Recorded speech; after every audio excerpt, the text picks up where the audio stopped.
ফুলবানু, ও ফুলবানু, ওঠো। আরে এ কি কাণ্ড, আমাদের কম্বলটা কই? কি হয়েছে সাত সকালে এত চিল্লাচ্ছ কেন? উফ, কি ঠান্ডা! কম্বল কই? আমি তো ভালো করে গায়ে জড়িয়ে শুয়েছিলাম। আমি কি মিথ্যা বলছি নাকি? দেখো, আমাদের গায়ে শুধু একটা পাতলা কাঁথা। কম্বলটা হাওয়া।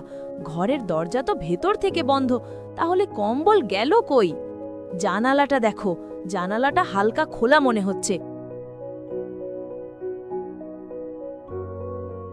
সর্বনাশ, চোর এসেছিল নাকি?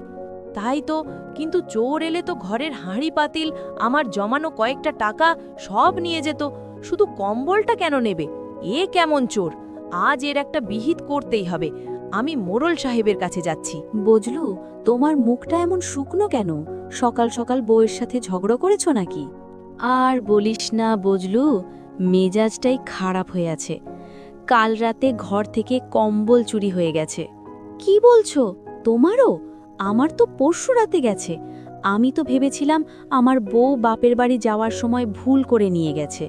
সে কি, আমার মামার বাড়ির পাশের গ্রামেও নাকি একই অবস্থা, শুধু কম্বল চুরি যাচ্ছে। ভাই, আমার গত পরশু রাতে কেনা নতুন কম্বলটা গায়েব। একদম নতুন, লাল রঙের কম্বল। আমার তো বুক ফেটে কান্না আসছে। আপনারও? তাহলে তো এটা কোনো সাধারণ ঘটনা না। গ্রামে নিশ্চয়ই কোনো বড় চোরের দল ঢুকেছে। চোরের দল হলে তো ঘরের অন্য কিছুও নিত। আমার সব গয়না তো ঘরেই ছিল, কিছুই নেয়নি। আমার তো মনে হয় এটা কোনো অলৌকিক কাণ্ড। নির্ঘাত কোনো বদ জিনের নজর পড়েছে আমাদের গ্রামের ওপর। চলো সবাই, আর দেরি করা ঠিক হবে না।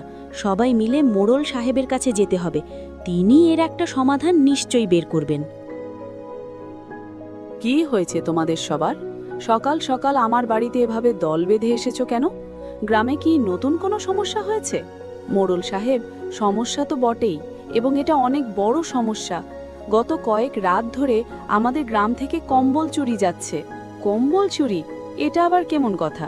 তোমরা কি ঠিকমতো দরজা জানালা বন্ধ করে ঘুমাও না?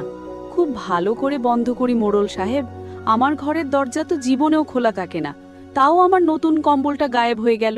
চোর কি হাওয়ায় মিলিয়ে আসে? আমারও একই অবস্থা। এই নিয়ে গ্রামে প্রায় ৭-৮টা ঘর থেকে কম্বল চুরি হয়ে গেছে। শুধু কম্বলই নিচ্ছে,